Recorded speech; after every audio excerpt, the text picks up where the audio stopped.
ஆப்கி அதாலத்தில் சாத்வி ரிதம்பரா மீது உள்ள குற்றச்சாட்டு ராமர் கோவில் என்கின்ற பெயரில் முஸ்லிம்கள் பயமுறுத்தப்படுகிறார்கள்.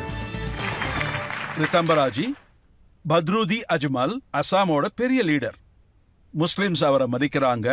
அவரு முஸ்லிம்ஸ் கிட்ட சொல்லி இருக்காரு, அந்த 2-3 நாட்கள், அதாவது அயோத்தியால ஃபங்க்ஷன் முடிகிற வரை யாரும் ட்ரெயின்ல போகாதீங்கன்னு, வீட்ல இருந்து வெளியே வராதீங்க, உங்க உயிருக்கு ஆபத்து ஏற்படலாம், ஏன்னா பிஜேபி காரங்க முஸ்லிம்ஸ்க்கு எதிரிங்க. ரஜத் சார், இந்த ஃபங்க்ஷன் யூகேல நடக்கும்போது அந்த ஃபங்க்ஷன் நடக்கிற அக்கம் பக்கத்துல எத்தனையோ மசூதிகள் இருந்துச்சு. அதுக்கு எதுக்குமே எந்த பாதிப்பும் ஏற்படல. இதுதான் பாரதிய பாரம்பரியம். அதை எல்லாரும் மதிக்கிறாங்க, எல்லாரும் தைரியமாவும் இருக்காங்க. இந்த மாதிரியெல்லாம் பேசி பிரிவினையை உண்டு பண்றது அவ்வளவு நல்லதில்ல. அப்புறம் ஹிந்து முஸ்லிம்ஸை பத்தி பேசணும்னா, ரஜத் சார், நான் ஆரம்பத்துல இருந்தே சொல்லிக்கிட்டு வரேன், அவர் ஹிந்துவோ இல்ல முஸ்லீமோ, யாருக்கு இந்த நாட்டு மேல மதிப்பு இல்லையோ அவர்களுக்கு இந்த நாட்டில் வாழ உரிமையும் இல்லை. இது உங்களுடைய உணர்வு. ஆனா நாட்டுல ஓவைசி மாதிரி ஆள்லாம் இருக்காங்க. நான் உயிரோட இருக்கிற வரைக்கும் அங்க பாபர் மசூதி இருந்ததுங்கிறத நான் நினைவூட்டுவேன். அது எங்களோட சொந்த இடம். உங்களுக்கே தெரியும் ரஜத் சார், பிரிவினையை ஏற்படுத்துறதுல அவர் பெரிய கெட்டிக்காரரு. ஆனா நாங்க எல்லாருமே ஒற்றுமைக்கு பேர் போனவங்க. நாங்க அவரை பயமுறுத்தல, அவர் செஞ்ச பாவங்கள் தான் அவரை பயமுறுத்துது. இன்னும் சொல்ல போனா இந்திய மக்களுடைய குணம் அவருடைய குணம் மாதிரி கிடையாது. அதோட நாங்க யாரையும் பயமுறுத்துறதும் கிடையாது, யாராவது பயமுறுத்தினா நாங்க பயப்படுறதும் கிடையாது. இதுதான் எங்களுடைய குணம். நீங்க என்னதான் சொல்ல வரீங்க? ராமர் கோவில் கட்டப்படும், ராமர் சிலை அங்கு பிரதிஷ்டை செய்யப்படும். இந்த சூழ்நிலையில முஸ்லிம் சகோதர சகோதரிகள் இவங்க உற்சாகமா இருக்கிறத பார்த்து பயப்பட மாட்டாங்களா என்ன? யாரும் பயப்பட வேண்டிய அவசியம் இல்ல. என்ன கேட்டீங்கன்னா, அவங்களும் இந்த உற்சவத்துல கலந்துக்கணும். இந்தியால பிறந்த அத்தனை பேருமே இந்தியர்கள் தானே. ரஜத் சார், ஒரு சினிமா கூட வந்துச்சே, அமர் அக்பர் ஆண்டனி. அவருடைய அப்பா பேர் என்ன? கிருஷ்ணச்சந்தர் இல்லையா? இங்க பாருங்களேன், நீங்க நம்ம இந்தியாவையே எடுத்துக்கிட்டீங்கன்னா, நம்ம முன்னோர்களை உங்களுக்கு தெரியும். நம்ம பூஜைகள் வேணா வேற வேற மாதிரி இருக்கலாம், ஆனா நம்ம கொள்கைகள் ஒரே மாதிரி தான் இருக்கும். இந்த விஷயத்தை நம்ம மறந்துடவே கூடாது. என்ன கேட்டீங்கன்னா, சில தலைவர்களை மறந்துருங்க. எல்லாருமே ரகுநந்தன் அயோத்தியாவுக்கு வராங்க. அதை நினைக்கும் போது எனக்கு ரொம்பவே சந்தோஷமா இருக்கு. ஒவைசி சாரோட பேச்சை நான் கேட்டிருக்கேன். அவருக்கு இருக்கிற கஷ்டங்களை நான் எடுத்து சொல்றேன். அவர் முஸ்லீம் இளைஞர்கள்கிட்ட சொன்னாரு, எல்லாருமே அலர்ட்டா இருக்கணும்னு, நம்மோட மசூதியை நாம தான் காப்பாத்தி ஆகணும்னு. ஏன்னா ராமர் கோவிலை கட்டியாச்சு, இப்ப அவங்க கியான் வியாபிய கேட்பாங்க. அத நாங்க முதல்ல இருந்தே கேக்குறோம் ரஜத் சார். அங்க மனுஷன் சாட்சி சொல்ல போறதில்ல, அங்க கல்லே சாட்சி சொல்லும். தன்னுடைய கதைகளை அதுவே சொல்லும். சமூகம் இந்த சத்தியத்தை ஏத்துக்கிட்டாங்கன்னா அவங்களாவே இந்து சமாஜத்தை திரும்ப நமக்கு கொடுக்கணும். அப்போ நாங்க வேற எதை பத்தியும் பேச மாட்டோம். ஆனா அந்த மாதிரி நடக்கவே இல்லையே, அந்த மாதிரி அவங்க செய்யவும் இல்லையே. அந்த சத்தியத்தை மறைக்கத்தான் அவங்க முயற்சி செஞ்சுக்கிட்டு இருக்காங்க. இந்து சமாஜத்தோட தைரியத்தை நீங்க பாருங்க. நீங்களே யோசிங்க ரஜத் சார், நம்முடைய கிருஷ்ணர் ஜென்ம பூமி, அப்புறம் நம்முடைய பாபா விஸ்வநாத், இந்த 3 இடத்தை தான் நாம கேட்டோம். அதை தாண்டி நாங்க எதையுமே கேட்கல. ஆனா அதுக்காகவும் போராட வேண்டியதா இருக்கே.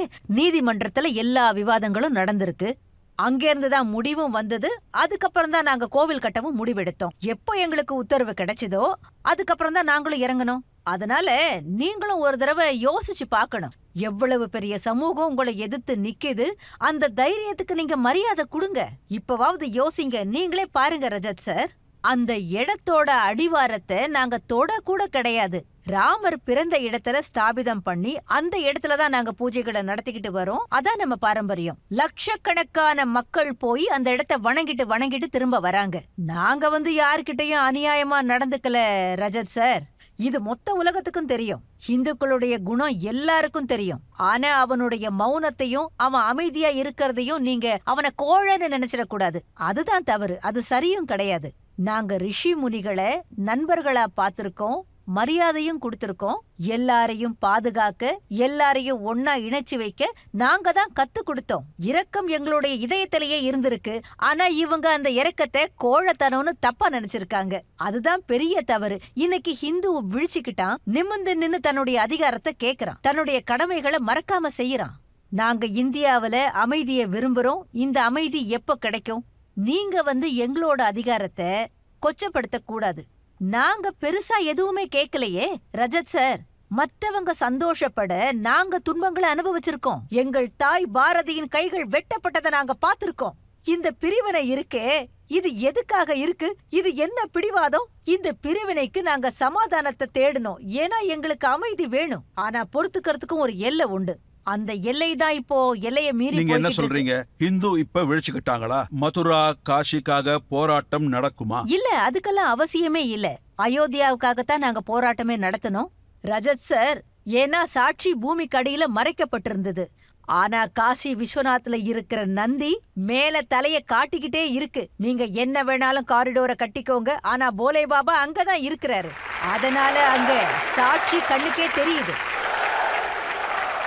அப்ப குருஜி சரியாத்தான் சொல்றாரு. ரிதம்பரா இப்ப அமைதியா இருக்காங்க. உங்க காதுல விழுந்துருச்சா? நீங்க எப்போ இத கேட்டீங்க?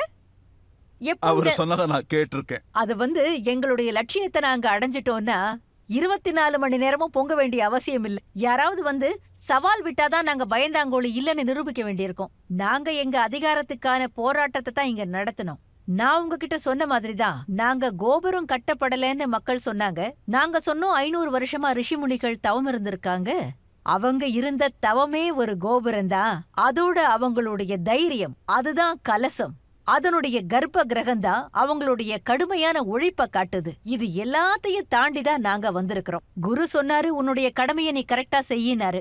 அதைத்தான் நான் இப்ப வரைக்கும் செஞ்சுக்கிட்டு வரேன். ஒரு சில பேர் கேள்விகளை கேட்கலாம்.